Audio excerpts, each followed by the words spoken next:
And, when we're talking about football, I'm excited for week one because this is our first tailgate of the season. So, this week, we're going to make Miami Cuban sandwiches. They're called El Cubano down there. I mean, they're really good. I've had them before. They're delicious. So, I'm going to pull up this recipe here and we're going to talk about it. They're pretty easy to make.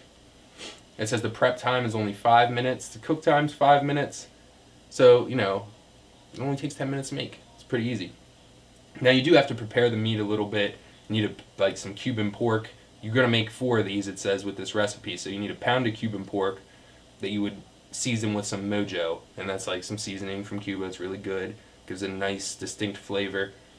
You get a loaf of hoagie roll or, any kind of big sub roll that you'd like. This has a lot of butter in it, so you need 3 tablespoons of butter to make 4 sandwiches. You need a pound of ham, a half a pound of baby Swiss cheese, and you need some dill pickle slices. So just get a jar of dill pickles. You start it out, you just put them in this order when you make the sandwich. You start with pickles, the roasted pork, and then you put the ham and then the Swiss cheese. And it says just the prepare time. You spread a little butter on a hot griddle, fry pan, something like that, and you put the sandwich on there with the pickles and everything. And you really want to smash the sandwich down. You want it to be flat. You want it to be about a third, fourth of its original size. You want to press it down, make it real thin. So you push it down. You want to grill for 3 minutes on one side and then flip it over.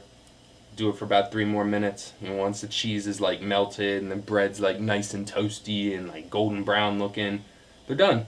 And then you just let them cool off. Cut them in half, man. It's pretty much like a glorified ham and cheese sandwich, but they're really good because it has the Cuban pork on them. It has that nice flavor. You don't really need any mayonnaise or mustard or anything like that. It doesn't call for it in the recipe. It has a lot of butter in it, natural juices of the meat and everything coming out. I mean, it's really good. Nice flavor, a lot of flavor in it. Pickles, they give it the crunch and juice, so, have it with a beer. Perfect. They're amazing to start the football season with. So, going down to Miami, well, not going, but being in Miami week one, the Ravens, it's a great way to start the season as a Ravens fan, to make some Cuban sandwiches and celebrate a Baltimore Ravens win.